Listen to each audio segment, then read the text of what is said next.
যায় 100 ভাগের মধ্যে 95% আমরা অসঙ্গতি পেয়েছি।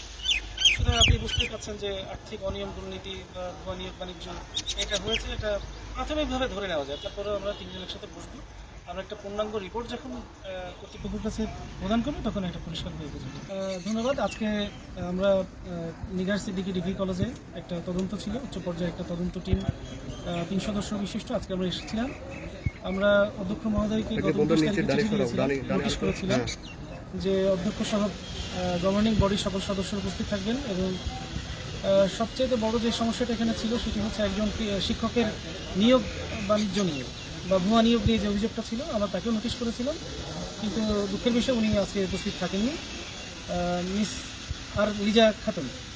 তো আমরা শুনলাম যে ওনার নিয়োগ হয়েছে 2015 সালে, কিন্তু অদ্যাবধি আমাদের কলেজের কোনো শিক্ষক মণ্ডলী নাকি তাকে চেনেন না বা তাকে দেখেননি। তো যাই হোক, উনি আজকে ছিলেন না এবং ওনার যে নিয়োগ প্রক্রিয়ার যে সকল স্তরের যে কাগজপত্রগুলো আমরা দেখতে চেয়েছি অধ্যক্ষ মহোদয়ের কাছে, উনি সেগুলো আমাদেরকে দেখাতে ব্যর্থ হয়েছে। তো প্রাথমিকভাবে আমরা আমাদের এই বিষয়টাকে অসঙ্গতি আমরা উল্লেখযোগ্যভাবে পরিলক্ষিত হয়েছে।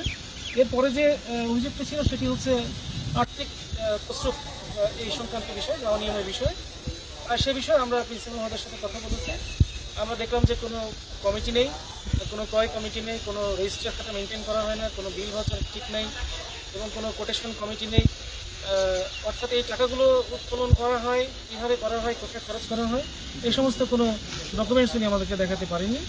তৃতীয়ত যে বিষয়টা অভিযোগ ছিল ওনার বিরুদ্ধে সেটি হলো যে আমাদের অন্যান্য শিক্ষক মণ্ডলী কোনো আর্থিক বিষয়ে ওনার কাছে কোনো কথা বললে উনি ওনাদের সাথে সহযোগিতা করেন না বা অসহযোগিতামূলক আচরণ করেন, সেটার আমরা সত্যতা পেয়েছি। আমরা প্রত্যেকটা শিক্ষক মণ্ডলীর সাথে কথা বলেছি, আমরা ওনাদের ব্যক্তিগতভাবে মতামত নিয়েছি, সামগ্রিকভাবে মতামত নিয়েছি, সেগুলো সব আমাদের তদন্ত কমিটির কাছে আছে। আমরা এগুলো যাচাই বাছাই করব, করার পরে আমরা একটা সুন্দর সুষ্ঠু একটা তদন্ত রিপোর্ট আমরা জমা দেবো কর্তৃপক্ষের কাছে। এরপরে কর্তৃপক্ষ সিদ্ধান্ত নেবে আসলে কি করা যাবে। এখন অভিযোগ ছিল প্রধান করি যে উনি যেটা বলেছেন ভিত্তিহীন অভিযোগ নাকি ভিত্তিহীন, ওনাকে প্রশ্ন করেছে আমি, যদি আপনি ভিত্তিহীন বলেন তাহলে অবশ্যই আপনি ভিত্তিহীন যে অভিযোগগুলো ভিত্তিহীন এর বিরুদ্ধে আপনাকে প্রপার ডকুমেন্টস শো করতে হবে। উনি কিন্তু সেটা ডকুমেন্টস শো করতে উনি অপারগতা প্রকাশ করেছেন। আর যে আপনি কথাটা বললেন যে টাকা ছাড়া কোনো শিক্ষক নিয়োগ হয় না, এরকম একটা কথা উনি বলেছেন, যেটা ওনার বলা মোটেই ঠিক না। এটা আমাদেরকে বলা হয়েছে যে 7 কর্মদিবসের মধ্যে আমরা যত দ্রুত সম্ভব এটা আমরা জমা দেব। তদন্ত এসেছি আমি মোহাম্মদ মাসুদ হোসেন পলাশ, উপজেলা কৃষি অফিসার আলমডাঙ্গা চুয়াডাঙ্গা। আমি এই তদন্ত কমিটির আহ্বায়ক। এই তদন্ত কমিটির সদস্য সচিব আমাদের উপজেলা মাধ্যমিক শিক্ষা অফিসার মহোদয় জনাব জিয়াউল ভাই, আমাদের এই তদন্ত কমিটির একজন সম্মানিত সদস্য জনাব আলাউদ্দিন ভাই, উনি উপজেলা প্রাথমিক শিক্ষা অফিসার। এই সমস্ত তথ্য সহই তো ওখানে জমা দেওয়া, সে কারণে উনি দেখাতে পারেন না।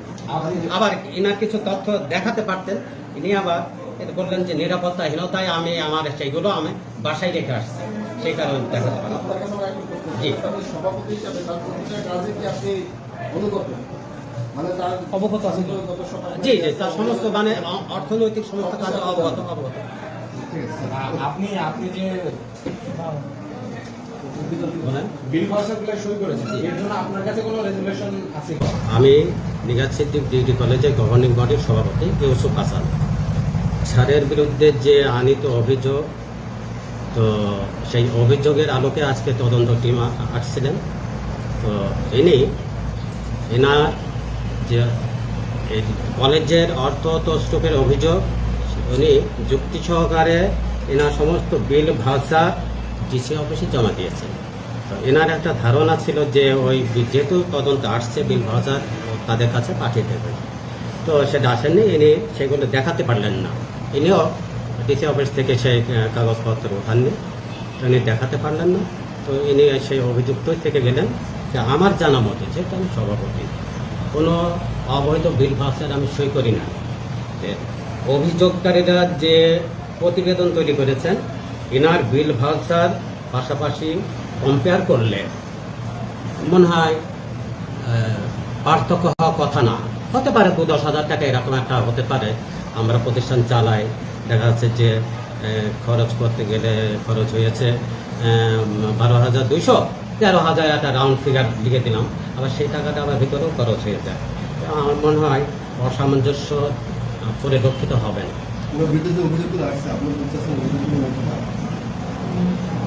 যারা প্রতিবেদন তৈরি করছেন আমার শিক্ষকেরা, হ্যাঁ, হিসাব নিকাশ সম্পর্কে অভিযোগ সঠিক হবে না, সঠিক হবে না। মাজা করিয়ে যেমন হলো একটা খরচ ধরা হয়েছে 37,000 টাকা এই টেবিল কেনা হয়েছে।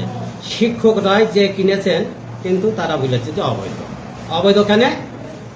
শেষে বলা হচ্ছে যে এটা ভাউচার কমিটি সই করে। এরকম অনেক অভিযোগে উত্থাপন করা হয়েছে এই বিলটা অবৈধ। কেন অবৈধ? ভাউচার কমিটি সই করেনি, এনারও একটু মানে সঠিক নিয়ম না মেনেই উনি কাজটা করেছেন। সেটা তো অবশ্যই স্বীকার করার সুযোগ আমার জন্য নেই। আমার এখানে যেটা সমস্যা হয়েছে যে আমার মূল ভাউচারগুলো এডিএম স্যারের অফিসে জমা আছে, ওখান থেকে তদন্ত হবে বলে আমার কাছ থেকে নিয়েছে, এবং সেটা হলো জেলা প্রশাসক জনাব শরীফুজ্জামানের নির্দেশ ক্রমেই এডিএম স্যার জমা নিয়েছে, এবং সেখানে তদন্ত হবে বলে আমি জানতাম। জেলা প্রশাসক তো শরীফুজ্জামান, জেলা প্রশাসক নাই, জেলা পরিষদের জেলা পরিষদের প্রশাসক। জি, জেলা পরিষদের।